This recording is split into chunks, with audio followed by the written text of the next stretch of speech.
coming back to the serpent in the garden vocab,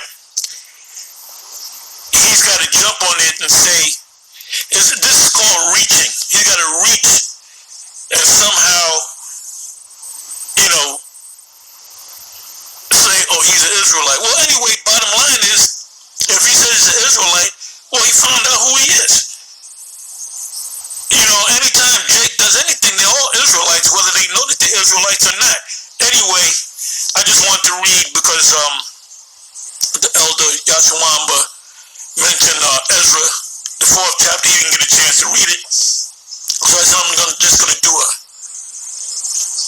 go to Ezra chapter 4 and not read the whole chapter, but I'll read part of it. And this right here shows you that the Lord was never with any of these nations, and the Most High is only for the children of Israel, the sons of Israel, as being kings on the earth, future kings and priests on the earth.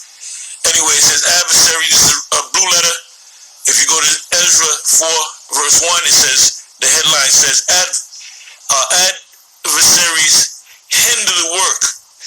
So this was a physical work, because after the Babylonian Empire, they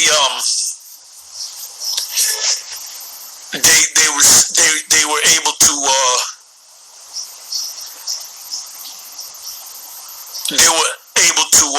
it was Cyrus that gave that order, and as Cyrus had long died, then you had Xerxes or Artaxerxes. He was the one that had to go to the records and say, yes, Cyrus did say to have money set to the side. It tells you that when you read the whole chapter. Like I said, I'm not going to read the whole chapter. Anyway, this is a physical building, so they were physically building the temple. With Esau, the so-called Jews and these elite scholars and religious people, they'll speak about the third temple. If you go to Google and you put in the third temple, you'll get articles on when is the third temple going to be built, who's going to build it, where is it going to be built. And they're thinking carnally, they're thinking that there's going to actually be a third temple. Well, that third temple represents Israel, and it's being built right now. Each one of us represent a brick, so to speak. The scriptures speak about Yahushua being the chief corner. The stone that was rejected became the chief cornerstone, which is represented as Yahushua. So it says, Ezra 4 verse 1. Now when the adversaries of Judah, now these were the nations that are round about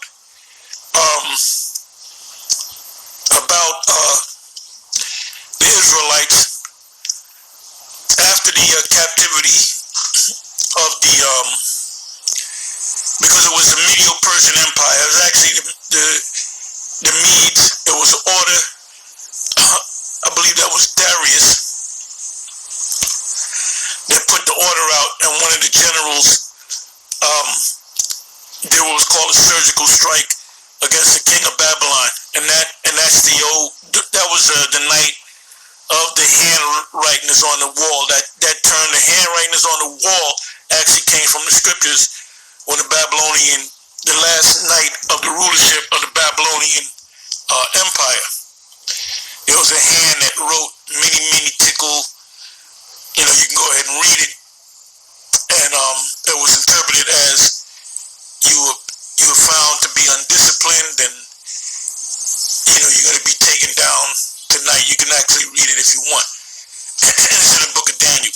Anyway, it says, now when the adversaries of Judah and Benjamin heard, the handwriting is on the wall for Esau. You know what the handwriting on the wall is now? The ships.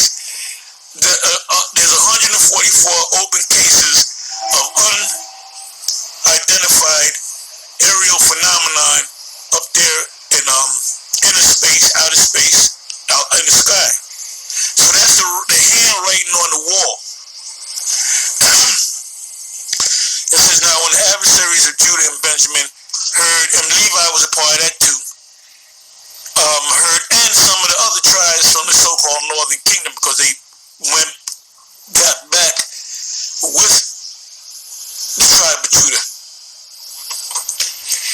That's why you have a woman in the New Testament of the tribe of Asher. And I believe the whole encounter with her husband. And they knew that the Lord was coming back.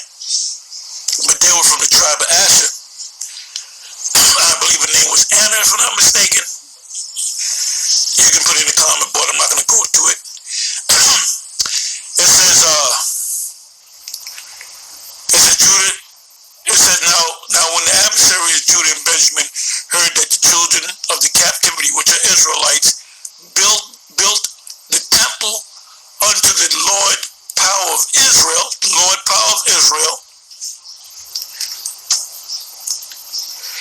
it says, like I said, that was a physical temple to the Lord that was destroyed.